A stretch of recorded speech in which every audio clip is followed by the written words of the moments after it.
parents just called me. We won. Really kick it. We. They just called me and told me that we won. Pulling the Brad Pitt. It looks good on you. I'm not sure what pulling the Brad Pitt means. That could go a lot of ways. I don't know. That could be very, very filthy. I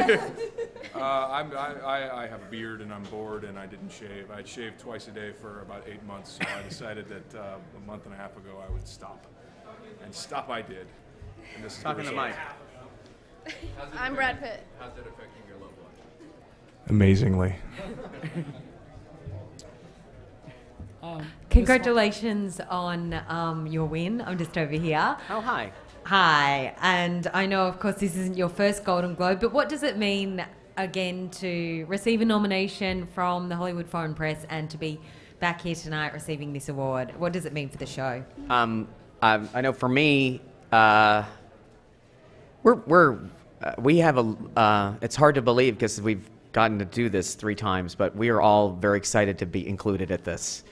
And as I said in my speech, I feel like this organization basically picked us and put us on the map, and to be recognized like this. And I was watching the nominations. I'm very well aware of what the competition is.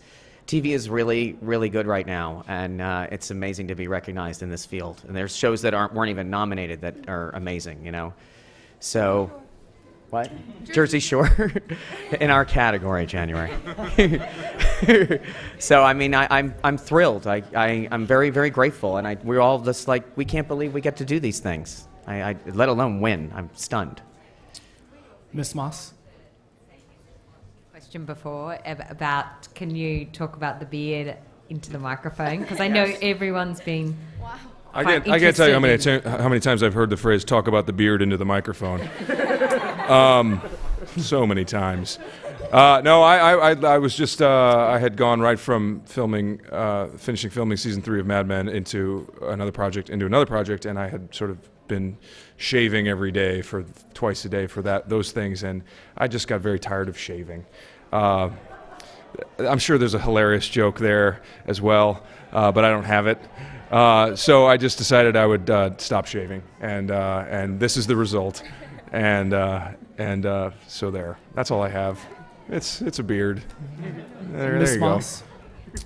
Miss Moss, you just finished up a great run on Broadway. A lot of your Mad Men folks came on your opening night to support you. Talk to us about your Broadway, when you were on Broadway and you went back to the show. A lot of people say they learned things from the stage, that they're able to implement them in the show. Did that happen to you? Yeah, it's funny actually. Matt said to me after the first season that I should go to New York and do theater now. You remember that probably. I do. And it took me a year to do it, but improvement. No, thank you. Maybe just a little bit.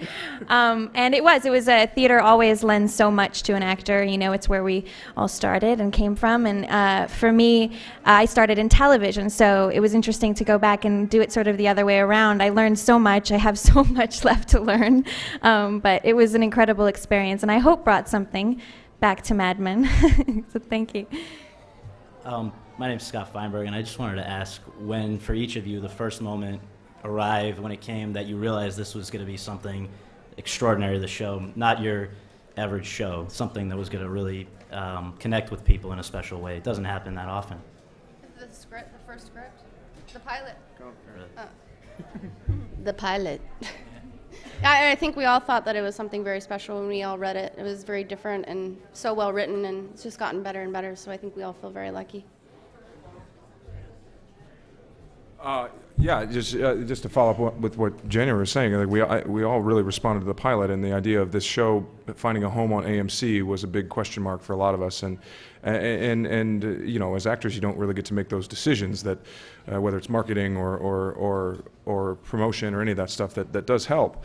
And at every stage of the game, AMC and Lionsgate and Matt and the creative team made choices that made the entire experience much better, much fuller, much richer. And we are sitting here, enjoying the fruits of that. And it's been an incredible 3 seasons. It's been an incredible 4 years, because there was a year between when we shot the pilot and the first episode, or the second episode of the first season.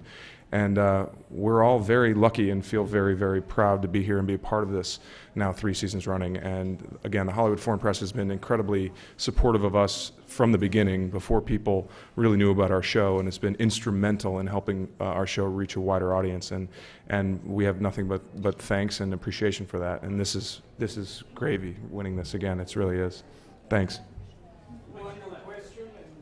Another question for John. Could you tell me what you think is the most attractive thing about playing Don Draper?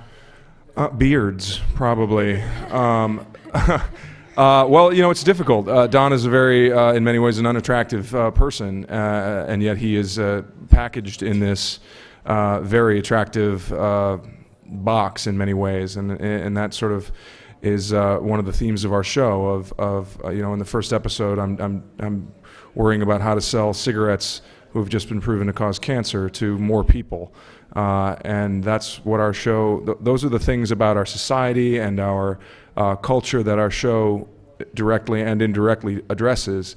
So I think what's the most attractive thing about Don Draper is that he is quintessentially American, and I think that is a very interesting thing to a lot of people, good and bad. Thanks again. Thank you. Thank you, everybody. Thanks, you guys.